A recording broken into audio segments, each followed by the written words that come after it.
This is the Music History In-Depth podcast for May 8th through the 14th. On this week's show, we tell the tale of a jazz great beating the Fab Four, the passing of a reggae giant, a blues pioneer, the chairman of the board, and the architect of rock and roll.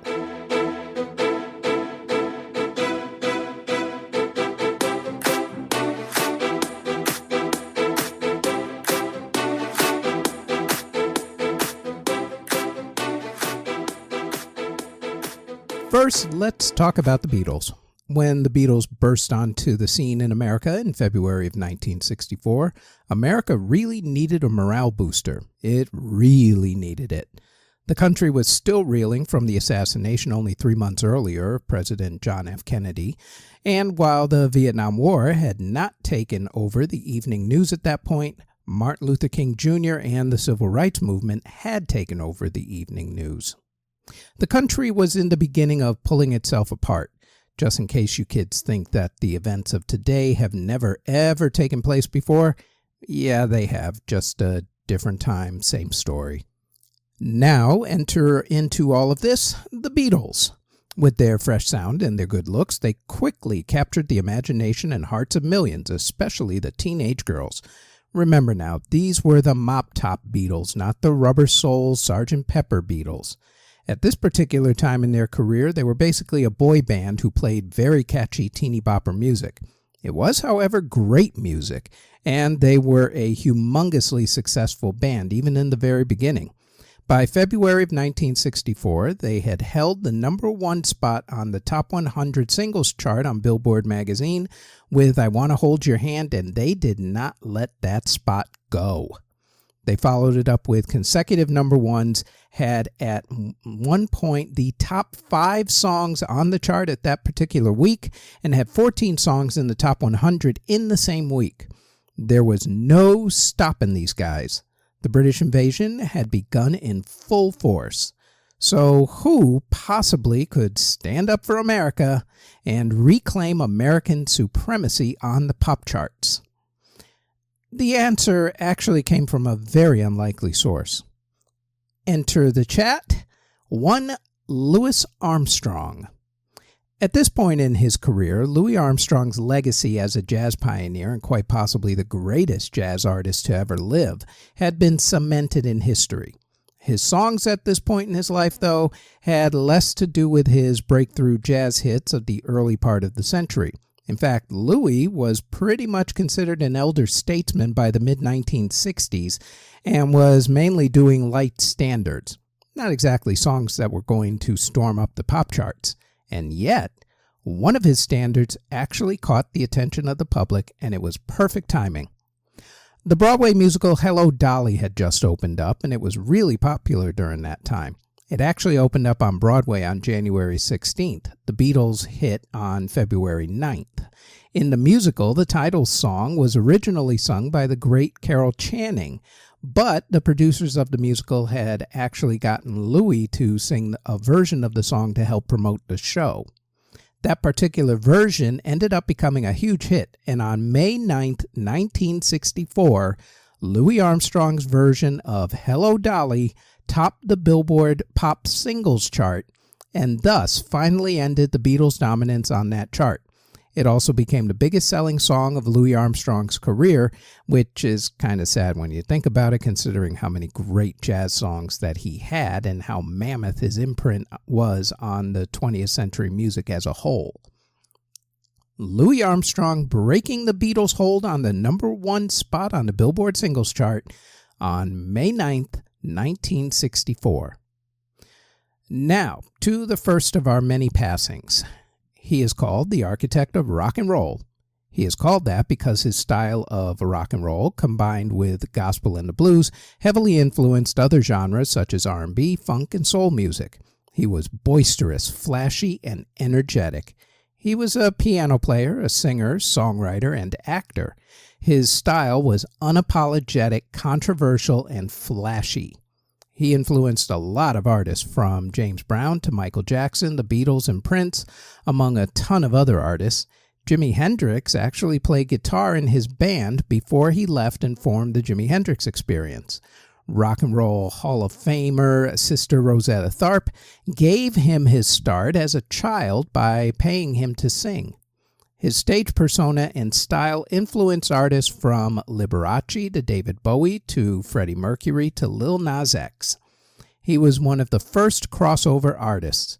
His concerts were some of the earliest rock concerts to play to integrated audiences.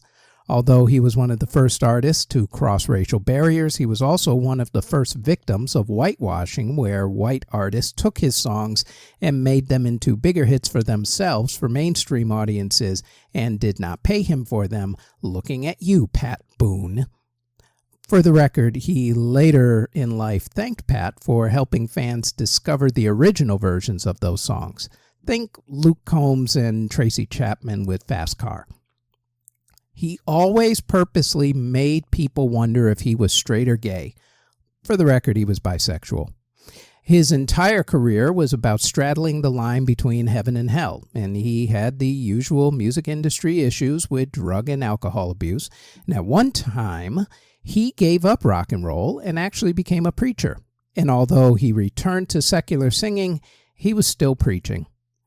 Along with induction into the Rock and Roll Hall of Fame, he is also honored by or inducted into the Songwriting Hall of Fame, the Recording Academy Hall of Fame, the Rhythm and Blues Foundation's Hall of Fame, the National Museum of African American Music, the Georgia Music Hall, the NAACP Image Awards, the Blues Hall of Fame, the Louisiana Hall of Fame, and so many others. He's even got stars on the Hollywood, Music City, and Apollo Theater Walks of Fame. He has a few songs in the National Registry of the Library of Congress, along with making a bunch of greatest songs and albums of all time lists. Rolling Stone ranks him as the 8th greatest recording artist of all time. He released 15 studio albums, 3 live albums, 11 compilation albums, and released 80 singles. His career started in 1947. His last recording was made in 2011. He passed away on May 9th, 2020.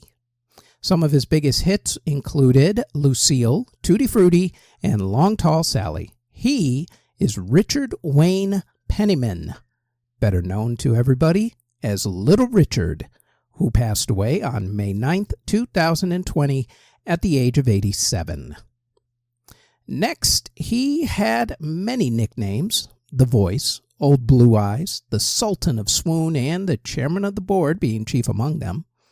Francis Albert Sinatra, born in Hoboken, New Jersey on December 12, 1915, transcended the boundaries of singer and actor to become a cultural icon. Sinatra's childhood was a mix of blue-collar grit and artistic influence. His father, who was a firefighter, and his mother, who was a homemaker, instilled in him a serious work ethic and a love for music.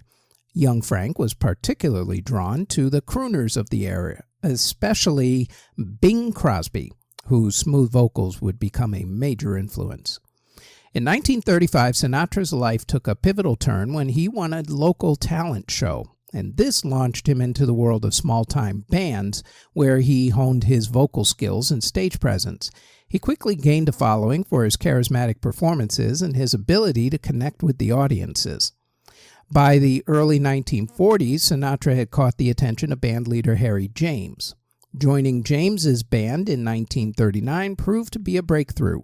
Sinatra's vocals on hit songs like All or Nothing at All and It Started in Tokyo catapulted him to national fame. He became the idol of a generation of teenage girls known as Bobby Soxers, who screamed with devotion at his concerts. This period also marked Sinatra's foray into film. He appeared in several musicals, including 1943's Higher and Higher and 1944's Step Lively, further solidifying his heartthrob status. However, Sinatra's ambitions went beyond teenage idol worship. He really wanted artistic recognition and a chance to showcase his versatility. In 1946, Sinatra embarked on a solo career. This proved to be a gamble. Big bands at the time were in decline, and some questioned whether Sinatra's popularity could translate beyond the teen idol craze. However, Sinatra has always defied expectations. His debut album, The Voice of Frank Sinatra, was a commercial success, and his recordings with Columbia Records produced a string of hits like Strangers in the Night and Fly Me to the Moon. Sinatra's vocal style further matured during this period. He moved away from the energetic crooning of his early days and embraced a more intimate, nuanced approach. His interpretations of ballads like In the Wee Small Hours and Young at Heart showcased a depth of emotion that resonated with a wider audience. Think the old folks back in the day. The 1950s saw Sinatra cultivate a close-knit circle of friends and collaborators, including actors Humphrey Bogart, Dean Martin, Sammy Davis Jr., and Peter Lawford. This group, dubbed the Rat Pack, became synonymous with cool sophistication and Las Vegas glamour. Their on-screen and off-screen antics captured the public's imagination, further solidifying Sinatra's image as a charismatic leader and trendsetter. His love life was as legendary as his career, with marriages to actresses Mia Farrow and Ava Gardner and love affairs with, among many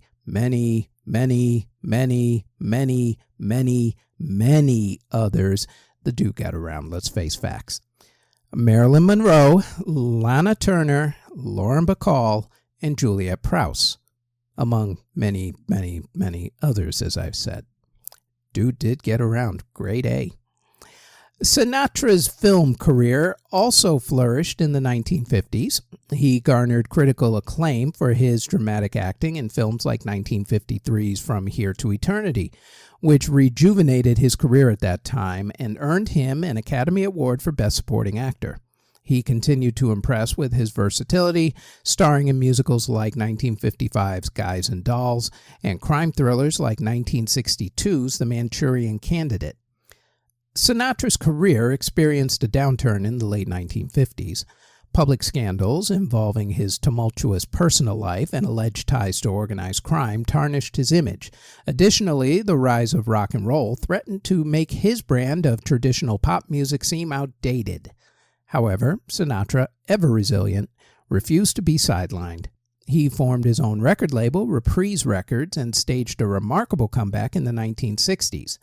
Albums like 1956's Songs for Swingin' Lovers and 1964's Francis Albert Sinatra and Antonio Carlos Jobim showcased his willingness to adapt and experiment with new sounds. He also continued to deliver critically acclaimed film performances, including his role in The Manchurian Candidate, which is considered one of his best.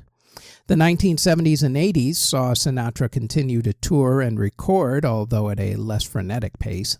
His voice, though slightly weathered by time, retained its power and expressiveness. He remained relevant, showing up in movies like Cannonball Run 2 and a guest spot on the TV show Magnum P.I., along with Who's the Boss, starring Tony Danza, of course.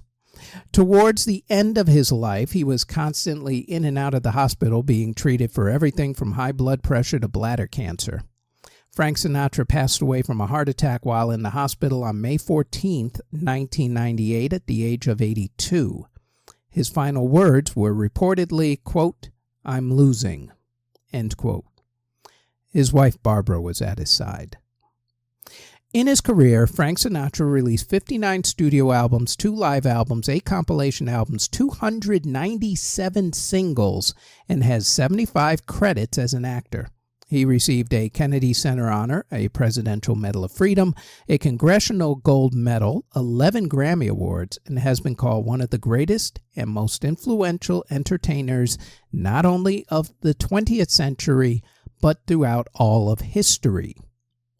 The death of 20th century icon Frank Sinatra on May 14, 1998. Next, B.B. King was born Riley B. King on September 16, 1925, on a Mississippi cotton plantation. He developed a passion for music early on, teaching himself guitar and drawing inspiration from legendary Delta blues men like Robert Johnson, T-Bone Walker, and Blind Lemon Jefferson. King's signature sound emerged, a blend of guitar string bending and soulful singing. Also, he never played guitar chords. He only learned to play the individual notes on a guitar, never an actual chord. Go figure. King's career took off in the 1940s with radio gigs and performances across Arkansas and Tennessee. His stage presence, along with his guitar work, often accompanied by his beloved instrument Lucille, captivated the audiences. Songs like The Thrill Is Gone and Nobody Loves Me But My Mother became staples with themes of hardship, love, and resilience that are essential to playing the blues. Otherwise, it's really not called the blues. By the 1950s, King had become a major figure in the electric blues scene. Signed to RPM Records, he churned out hit after hit, his music finding a wider audience beyond the traditional blues market, and he moved into more mainstream markets.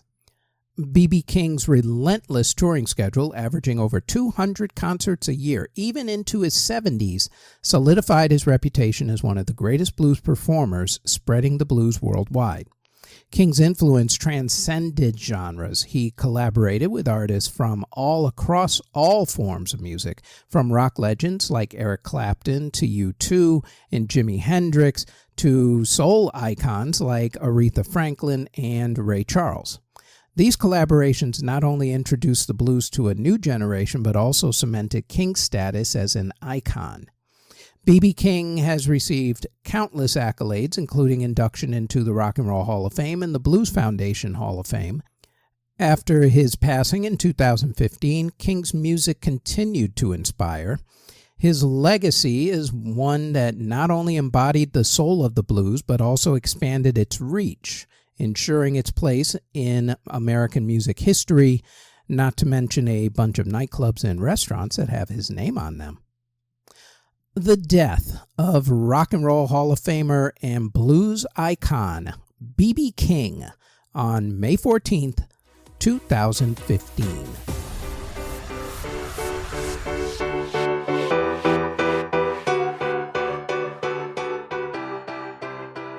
Before we continue, we'd like to tell you about the Music History Today podcast, where we go over the events that happened on that particular day in music history. The Music History Today podcast drops every single day, including weekends, on this podcast network. Now, back to the Music History In-Depth podcast.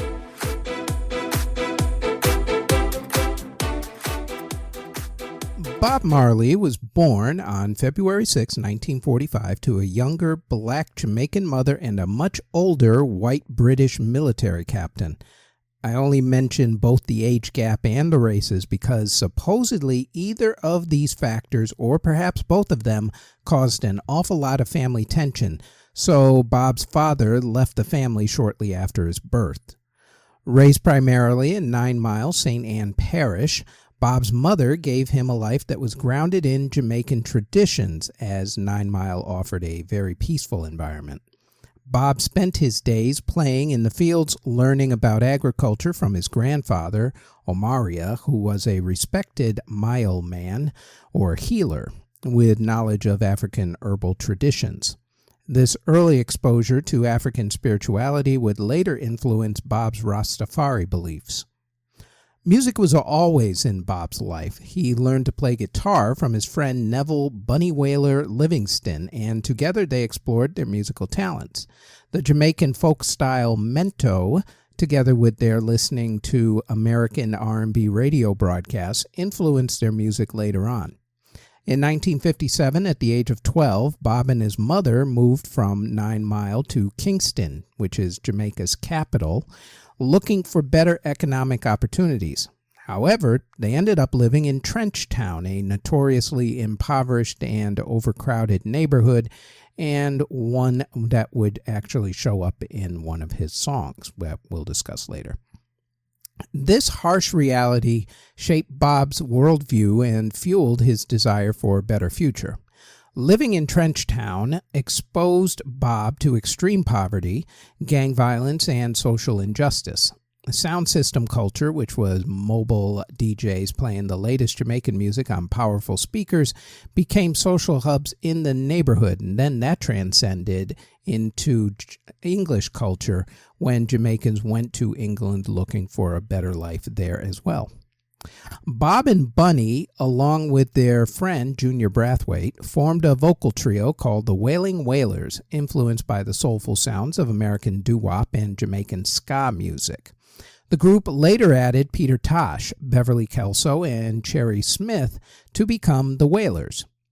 Ska, which is a fast-paced, upbeat style with prominent piano and guitar, dominated the Jamaican music scene in the late 1950s. The Wailers, still teenagers at that time, auditioned for legendary record producers like Leslie Kong and finally got to record. Their early recordings reflected the ska style, but the trio put their spin on the style with lyrics tackling themes of poverty, love, and social issues. By the early 1960s, the ska trend in Jamaica changed to rocksteady, a slower, more soulful variation. The Wailers switched their sound to rocksteady, but success was kind of elusive. Sometimes, you just can't chase a trend. The group faced financial hardship, recording for smaller labels and limited radio airplay. But despite these struggles, their raw talent and Marley's charismatic vocals began to finally attract attention. Their efforts finally paid off in 1963 when they secured a recording session with Clement Coxon Dodd, owner of Studio One, a pivotal reggae label. The resulting album, which was 1965's aptly titled The Wailing Wailers, showcased their early ska and rocksteady influences. While not a commercial smash, it contained songs like Simmer Down, which was a plea for peace amidst gang violence that resonated with Jamaican youth. This track became their first major local hit, establishing them as rising stars on the island. The Wailers continued recording for Studio One, experimenting with new sounds and themes. A pivotal moment came in 1965 with the release of the single One Love, a reworked version of Curtis Mayfield's People Get Ready. This soulful ballad, with its message of unity and love, transcended social barriers and became a national anthem of sorts in Jamaica. Their growing popularity landed them gigs across the island, solidifying their place in the Jamaican music scene. During this period, Bob Marley, along with Bunny Wailer and Peter Tosh, embraced Rastafarianism, a religious movement that emerged in Jamaica in the early 20th century. Rastafari offered a spiritual identity for Jamaicans of African descent, promoting themes of Pan-Africanism, Black liberation, and repatriation to Africa. Bob's spirituality deepened, influencing his songwriting and introducing themes of social justice, Jah, that's their name for God, and resistance. The influence of Rastafari became evident in their music. Songs like How Many Times and Put It On incorporated Rastafarian ideas of oppression and redemption. Their sound started to evolve, incorporating slower tempos, prominent bass lines, and the distinctive skank rhythm that they would become synonymous with, especially in terms of reggae music. Bob met Rita Anderson, later Rita Marley, in the early 1960s, and they married in 1966. Rita became a constant source of support, not only as his wife, but also as a backing vocalist for the Wailers. A crucial turning point came in 1972 when the Wailers signed with Island Records, a British label that was owned by Chris Blackwell.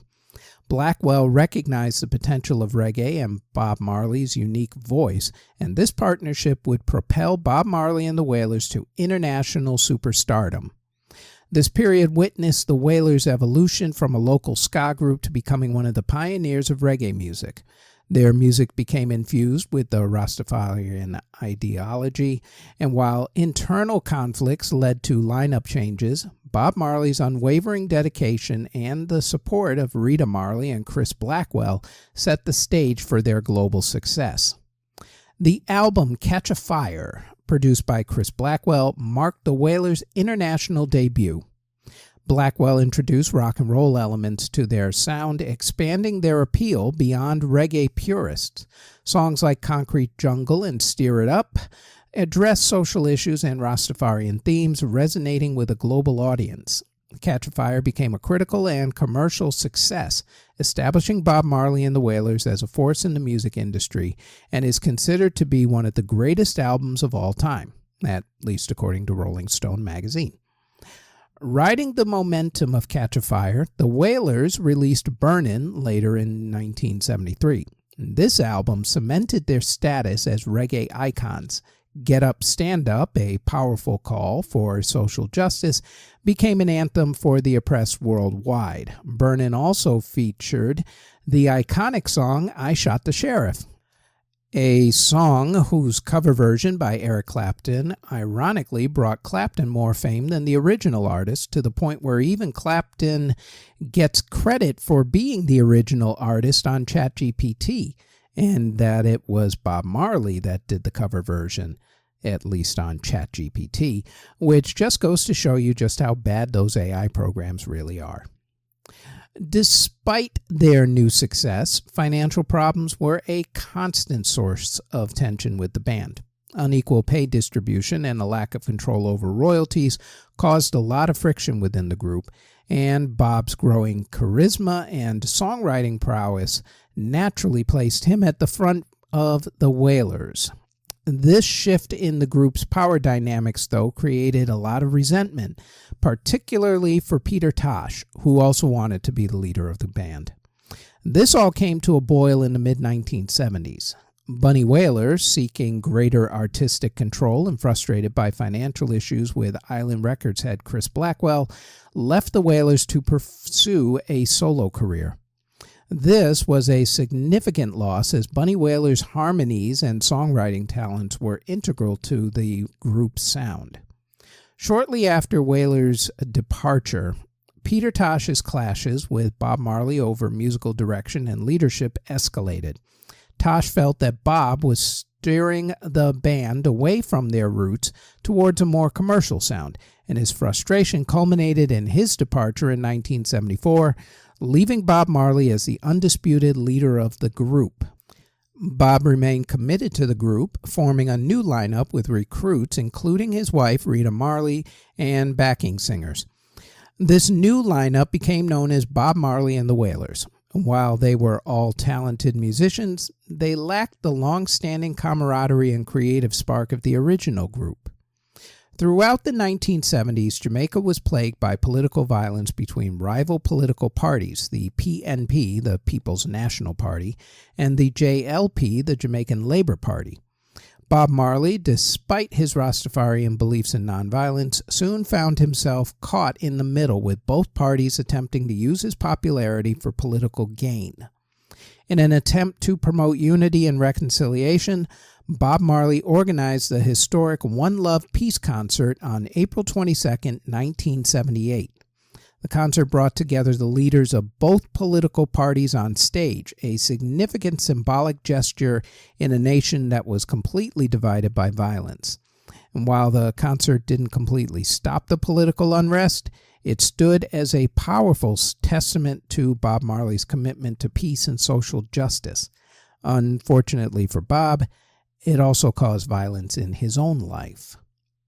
On December 3, 1976, a year and a half before the concert was to take place, gunmen broke into Bob's home and attempted to kill him. Bob received minor wounds, but his wife Rita and the group's manager Don Taylor received serious wounds. Bob still ended up playing the concert, but he was backed up by the local band Zap Pow as a result of the rest of the Wailers having gone into hiding.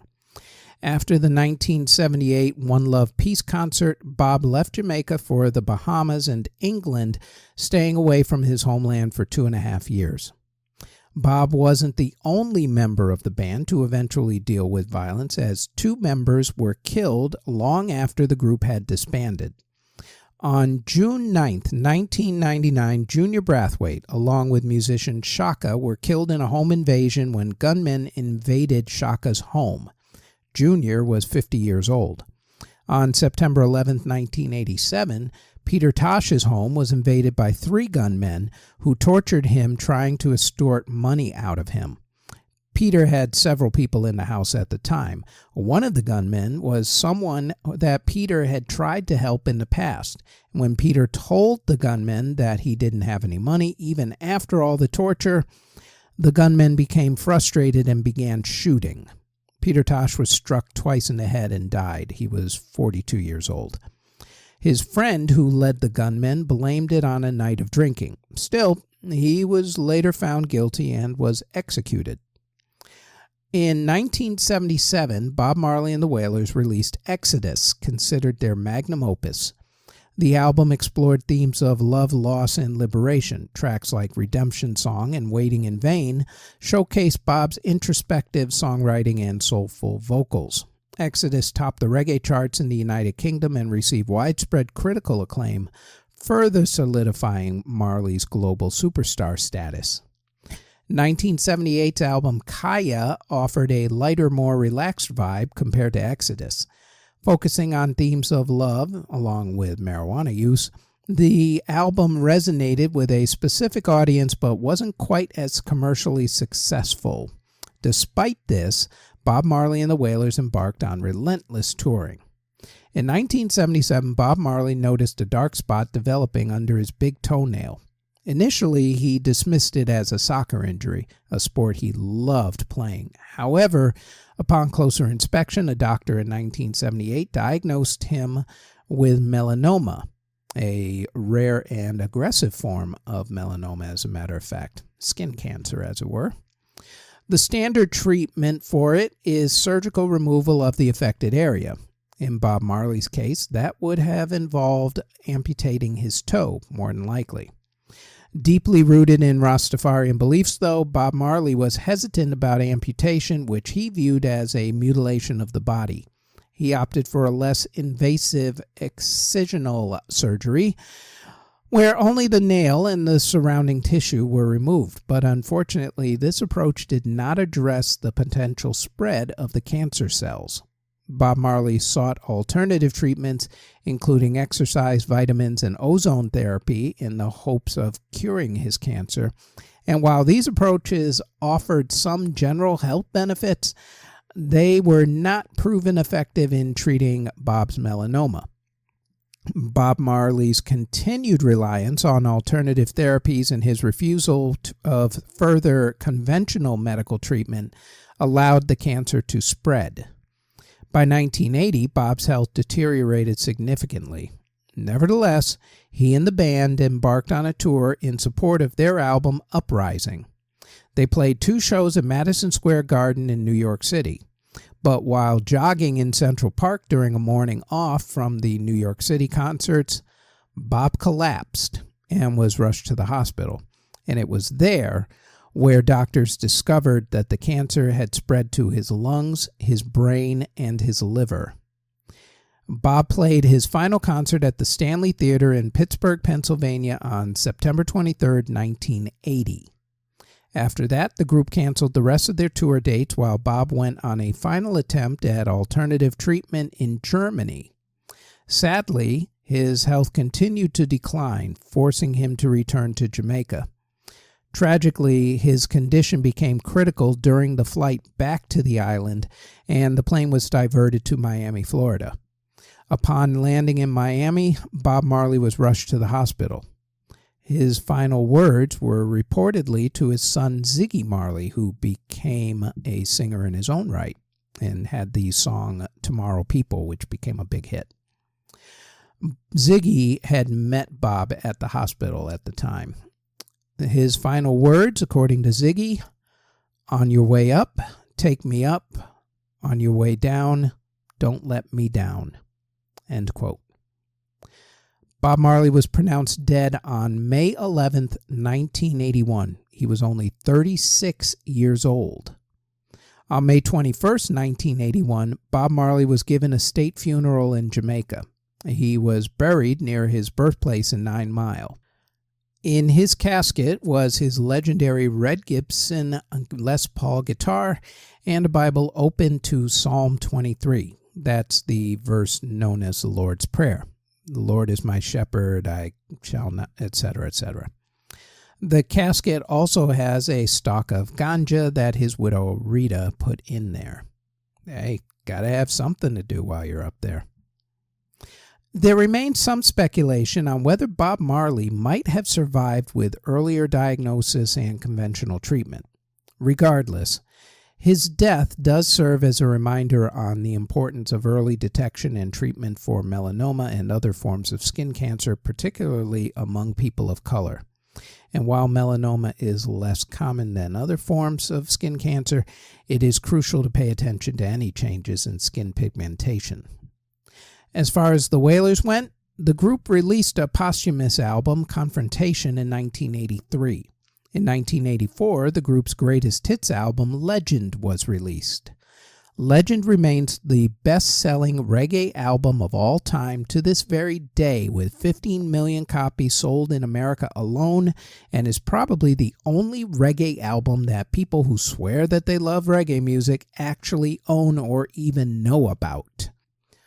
Of course, Bob's influence on music in general is immeasurable, as he is credited as being the one who brought reggae music to the world, although reggae artists like Jimmy Cliff helped as well, especially with Jimmy's movie and the soundtrack to that movie, The Harder They Come, being almost as popular back in the day.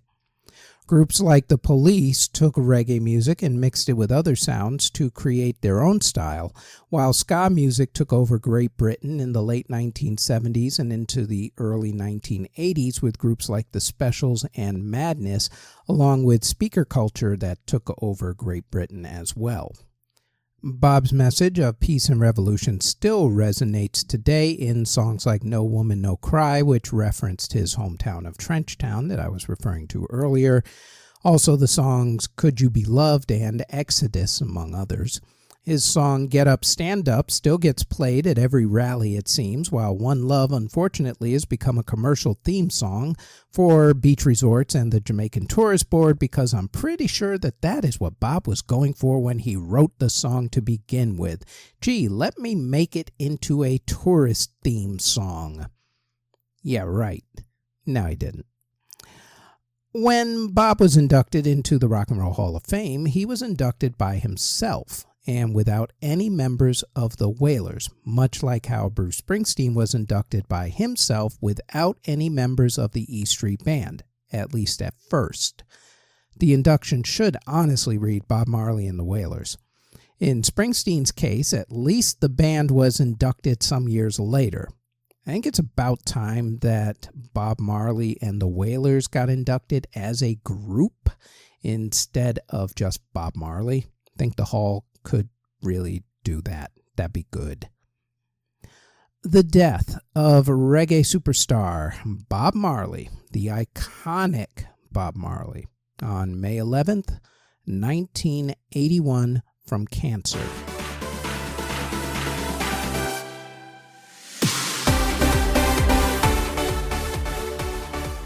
All right, that is it for all the sad news for the week. Let us start by celebrating some birthdays. How about that? As a matter of fact, let's celebrate the birth of four Rock and Roll Hall of Famers. Let us start with the birthday of blues great Robert Johnson. Robert Johnson is one of those artists who it's tough to tell fact from fiction. That's because not a lot of his life was documented. In death, he has obtained legendary, almost mythical status.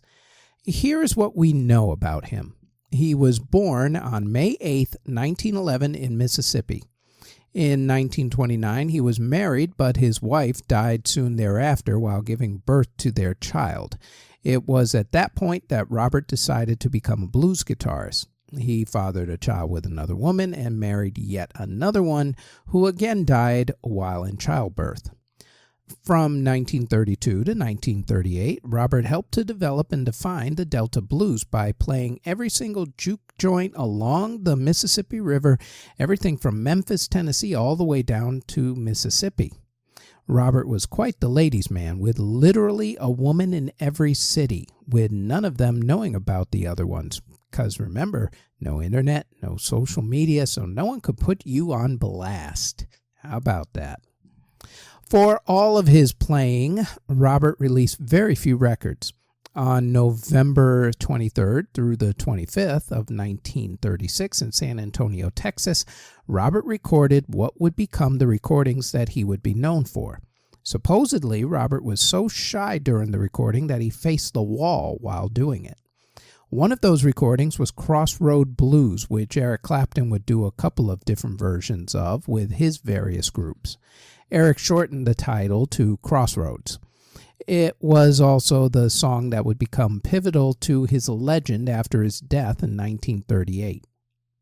Of the many myths and legends about Robert, the most famous one probably concerns his deal with the devil at a local crossroads, which is supposedly at the intersection of Route 49 and 61 in Clarksdale, Mississippi, and sold the devil his soul so that he could gain success. There's even a statue where the event supposedly took place. Robert's friends and relatives had said that he had made the deal with the devil by playing secular music instead of gospel music, and that his wives dying while in childbirth was his punishment. There was talk by locals that Robert got his gift by going to grave sites at night and becoming infused with the talent of the dead. While it's a great story and extremely debatable at best, it did lead to the aforementioned song called Crossroad Blues, and even his death is shrouded in mystery as he died from unknown causes in 1938 with no autopsy and with no public announcement. Some people say that he was poisoned by a jealous husband or boyfriend of one of his many, many conquests. Others say that the devil finally came to collect on his deal. It is also ironic, given the story, that even if that story about him selling his soul to the devil in order to gain success is actually true, I say if, then Johnson's success didn't actually come until long after he had passed away in 1938 at the age of 27, and it was actually the re-release of the King of the Delta Blues Singers LP in 1961, and then his box set, The Complete Recordings, in 1990, that actually gave Robert his newfound notoriety and his biggest success. Now, while his life and death are shrouded in myth, his influence on the genre of rock is unquestionable, because when you think Delta Blues, you think of Robert Johnson. He basically branded it, perfected it, and made it what it is today. I would highly suggest that at the very least you get the 1990 box set, The Complete Recordings. It is a must-have for any music lover's collection, and it really doesn't cost a whole lot. It's like maybe 40 songs on it, and at last check, the entire box set was somewhere around $20 on CD at least. These days, you could also stream it, but try to own it because the liner notes alone make it worth the purchase. Robert's guitar playing on his Gibson guitar made it sound like he was actually playing two guitars, and his singing style, while making his pitch swing up and down, made him one of the supreme innovators of music in general, and especially rock music, as it turns out. His slide guitar work is the stuff of legend. In 27 years, Robert Johnson impacted not only blues music, but rock music and popular music as we know it today.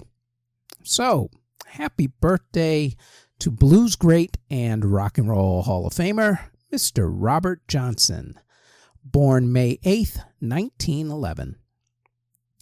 Next, Larry Mullen Jr. was born in Dublin, Ireland in 1961. One day in 1976, his father suggested that he put an ad on the Mount Temple Comprehensive School bulletin board that read, quote, "Drummer seeks musicians to form band," end quote. Among the guys who answered that ad were Paul Bono Hewson, born May 10th, 1960, along with David the Edge Evans and Adam Clayton. After a few different name changes, including Feedback, The Hype, and switching out some members, the band finally settled on the name U2. The band released their first album, Boy, in 1980. That album had the hit I Will Follow. Their second album, October, was released in 1981, and at this point in America, a couple of things happened. The first was that U2 started to get a reputation for energetic concerts, which led to them getting played on college radio. The second was that their music video for the song Gloria got played on some new TV channel called MTV. right when MTV was beginning to affect record sales. Although the band wasn't thrilled with the October album because their original ideas were actually lost in a briefcase during a show to support the Boy album, which meant that they had to rush the recording process during October, U2 was hell-bent on getting their next album right. That album was War, which is actually my favorite U2 album of all time, not gonna lie. Released in 1982, the group started to flex its social and political muscles with songs like Sunday Bloody Sunday and New Year's Day.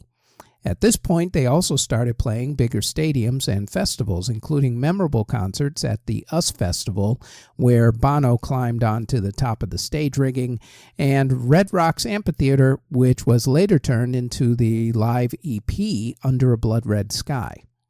In 1984, U2 released The Unforgettable Fire, which had the hit Pride in the Name of Love. By now, U2 was transitioning from college rock band to a stadium act. In 1985, they played Live Aid, where they did, among other songs, a 12-minute version of their song Bad, during which Bono danced with a member of the audience. Album number 5 was when they hit superstar status. The album The Joshua Tree began their experimentation with American blues, gospel, and folk. The album contained hits I Still Haven't Found What I'm Looking For, With or Without You, Where the Streets Have No Name, and Bullet the Blue Sky. The album won them a number of Grammy Awards, including Album of the Year. They followed that album up with the album and concert movie Rattle and Hum. Driven by the song Desire, the album sold 14 million copies worldwide.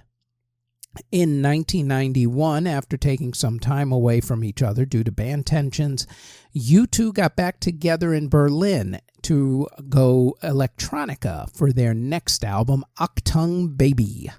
That album had The Fly, Zoo Station, Mysterious Ways, and One.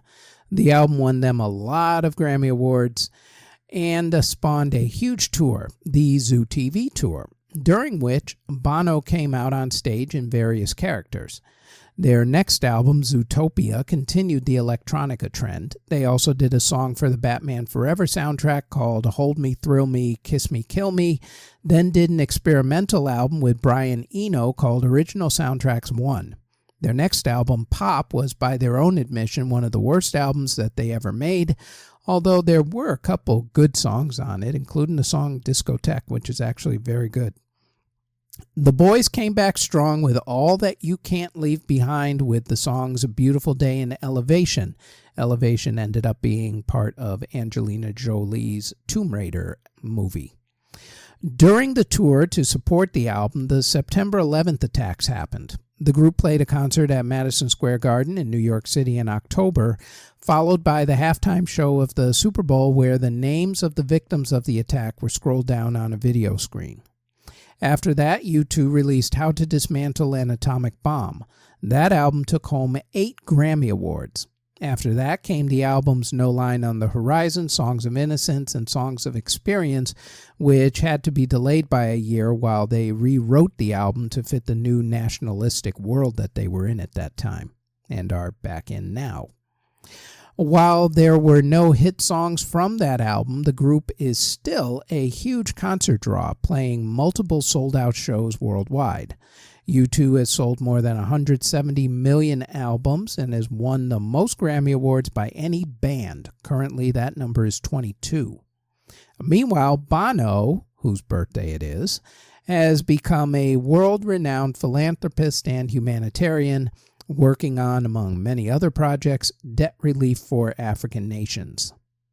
Rock and Roll Hall of Fame band U2's famous frontman, Bono. Born May 10th, 1960. Stevie Wonder was born Steveland Hardaway Morris on May 13, 1950. He was born 6 weeks premature, which led to him having retinopathy of prematurity, which left him blind since birth. Wonder's musical talent blossomed at a young age. By the time he was 9, he had mastered the harmonica, piano, and drums. Wonder's talents caught the attention of Ronnie White from the group The Miracles, who introduced him to Motown Records founder Berry Gordy. Signed at the age of 12, Stevie Wonder was given the stage name Little Stevie Wonder. His early career was characterized by a soulful sound and energetic harmonica playing, which was evident in his very first hit single, Fingertips Part 2, in 1963. Throughout the 1960s, Stevie Wonder churned out a string of Motown hits like Uptight, Everything's All Right, and My Cherie Amour. On May 13, 1971, Stevie Wonder turned 21, but something else happened that day. His contract with Motown Records expired. He had been under Motown's contract since the age of 11.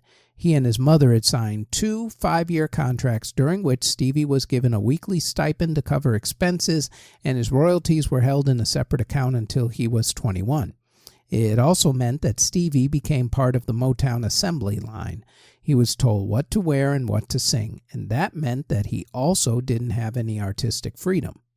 Once he turned 21 on that date, it not only meant that all of his royalties became his, but it also meant that it was time to renew his contract. Instead of renewing his existing contract, though, he let it expire so that he could negotiate a new contract. He got 2 things out of this extraordinarily large contract. The first was a much higher royalty rate than he was getting originally. The second and most important thing to him was that he got more artistic freedom, as he wanted to write more songs that had social and political themes to them. This artistic freedom idea was not new to Motown by that point. Marvin Gaye had also won that right and would put out his classic album What's Going On right around that same time period. This would mark a change for Motown, though, which normally put out albums that had a few hit singles and a bunch of filler songs and were definitely not about social justice or civil rights or anything like that. Stevie Wonder used his newfound artistic freedom with the help of his soon-to-be longtime collaborators Robert Margouleff and Malcolm Cecil. The collaboration between the 3 men would produce what would become Stevie's classic album period. Their first result was the early 1972 album Music of My Mind, which was his 14th album at that point. Stevie immediately followed that album up with his 15th album, Talking Book. Talking Book utilized the use of synthesizers to add funk to his music and helped synthesizers grow and cross over into mainstream music. Stevie also wanted his album to appeal to all audiences, not just R&B audiences. So he did something that at the time was considered rare. He toured with a rock group, specifically as an opening act for the Rolling Stones. The plan worked. When Talking Book was released on October 28, 1972, the album not only went to the top of the R&B charts, but it also went to number 3 on the Pop Albums chart. The album went on to be nominated for multiple Grammy Awards, where it received some competition, ironically, from Stevie's next album, which was released not many months after Talking Book, Inner Visions, which became a big hit as well. What followed were classic albums like Songs in the Key of Life, Hotter Than July, and In Square Circle. His last official album was 2005's A Time to Love. In his career, Stevie Wonder released 23 studio albums, 4 live albums, 3 soundtrack albums, 11 compilation albums, and 91 singles, including way too many songs to list here, but you can start with Superstition, Sir Duke, As, Superwoman, Living for the City, I Wish, Master Blaster, and just keep that list going because there's a ton of them. Although he hasn't put out any albums since 2005, he has either shown up on other people's singles or on soundtracks like 2016's animated movie Sing. He's won 25 Grammy Awards out of 73 nominations, including winning Album of the Year 3 times. He's won only 1 Academy Award. For 1984's I Just Called to Say I Love You from the movie The Woman in Red, which starred, if memory serves, Gene Wilder. And who was the woman in red? Shoot, can't remember her name now. But she was also in Weird Science. Oh, right, Kelly LeBrock. That's who it was. Married to Steven Seagal for a while. Okay, enough trivia. Stevie also received the Presidential Medal of Freedom Award in 2014, and he's also had at least 8 honorary degrees. Aside from all of that, he is a huge influence on everybody in the music industry with his songwriting and also his social activism. Unfortunately, he rarely ever does interviews or podcasts. If ever there was an artist who deserved a deep dive documentary or a 10-part interview, it's Stevie Wonder. I mean, the man is an untapped resource of knowledge. Somebody needs to get on that. Rock and Roll Hall of Famer Stevie Wonder, born May 13th, 1950. Next, and finally, Billy Joel was born in the Bronx in New York City on May 9th, 1949, but is probably more synonymous with the area he grew up in, Long Island, New York. Billy started his career in 1971, but had his career breakthrough in 1977, and even though it feels like he's put out a ton of work, he actually hasn't. Throughout all this time, he's only put out 13 albums, his last being an album of classical compositions, although he does have a new album that was supposedly going to come out. He's also put out 5 live albums and is still a huge concert draw, including his monthly residency at Madison Square Garden in New York City, which has recently ended, but he still goes out on tour. Billy has had at least 33 top 40 hits, but a lot of his songs that didn't chart are considered classics and are classic rock music staples. He has won 5 Grammy Awards, including Album of the Year, Song of the Year, and Record of the Year. He has also won pretty much every single major Lifetime Achievement Award that you could possibly think of, including a star on the Hollywood Walk of Fame. He has surprisingly not gotten either a Presidential Citizens Medal or a Presidential Medal of Freedom, but, there's time, hopefully. He also probably won't ever get a Safe Driving Award given his history of serious auto accidents, of which he seems to average like one every other year. What people may not know is that Billy's career did not get off to such a great start. In fact, if not for the success of this next album, it may have ended pretty early. See, what happened was Billy's first album, that was Cold Spring Harbor, that was released back in 1971. A few of the songs that were on it, like She's Got Away, are now considered part of his greatest hits, but they only became hits long after the fact. In fact, a lot of his classic songs that you know and love on classic rock radio and streaming stations and playlists weren't actually hits when they first came out. Cold Spring Harbor was a stone cold bust. His second album fared a little better. Piano Man, which was released in 1973, was a pretty decent hit. The title track, of course, is both his signature song and his nickname. His third album, Street Life Serenade, was released in 1974, but that one bombed as well. His 1975 album, Turnstiles, same thing. Although it did have soon-to-be classics like New York State of Mind and Say Goodbye to Hollywood. So, for those of you keeping score, that's 3 dead albums and 1 meh album. Columbia Records, to which he was signed to, decided to give him one last chance, and if his next album did not sell well, then that would be it for this contract, or as they say, he was free to pursue other opportunities. No pressure. None at all. So, Billy went to work. He flirted with the idea of working with Sir George Martin of Beatles fame, but decided to work with Phil Ramone, who had worked on Paul Simon's album Still Crazy after all these years. This decision was made easier when, as it turns out, Sir George didn't think it was a good idea for him to work with Billy or his band anyway, so no harm, no foul, I guess. On this new album were the songs Moving Out, Only the Good Die Young, Just the Way You Are, Scenes from an Italian Restaurant, She's Always a Woman, The Stranger, Get It Right the First Time, and Everybody Has a Dream. Out of all of those songs, only the last 2 are not considered either hits or classics. Just the Way You Are was about his first wife and won him Record and Song of the Year Grammy Awards. Scenes from an Italian Restaurant was inspired by an Italian restaurant where he used to play piano during his salad days.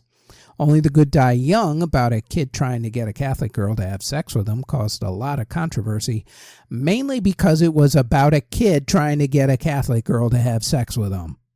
These days, though, it's considered a classic. Times change. What do you know? Moving Out eventually became the inspiration for the Broadway jukebox musical Moving Out, which used Billy's songbook as the music for the musical, helping to usher in the latest jukebox musical craze on Broadway. It was also the theme song to the Tom Hanks, Peter Scolari sitcom Bosom Buddies. Remember that one? That was actually Tom Hanks' first major role, long before he went into the movies. Anywho, enough with the trivia. The album The Stranger was released on September 29th, 1977. Not only was it nominated for and won a few Grammy Awards, it spent 17 weeks on the Billboard Albums chart, where it got to number 2 and sold over 10 million copies. It also got him off the hook with Columbia Records. Yeah, selling 10 million copies of an album will make a record label want you to stick around for a little while. Also, according to Billy, he received a letter from Sir George Martin. It said congratulations and that he should have reconsidered working with Billy on the album. Sir George Martin was always a class act, I'm telling you. These days, even though he said that he is done with his once-a-month residency at Madison Square Garden, you can still catch him performing. In fact, for the summer of 2025, he is on tour with none other than Sting. They're doing a double bill, much like when Billy went on tour with Elton John some years back. So try to get your tickets. The man who has put out classic albums like 52nd Street, The Stranger, An Innocent Man, and The River. The man who's put out classic songs like Just the Way You Are, Only the Good Die Young, Moving Out, Tell Her About It, We Didn't Start the Fire, Uptown Girl, My Life, For the Longest Time, Allentown, Pressure, Goodnight Saigon, and the list goes on and on and on and on and on. The Piano Man, Rock and Roll Hall of Famer Billy Joel, born May 9th, 1949. And that is it for the Music History In-Depth podcast for May 8th through the 14th. Thank you very, very much for listening and or watching if you are on YouTube or Spotify.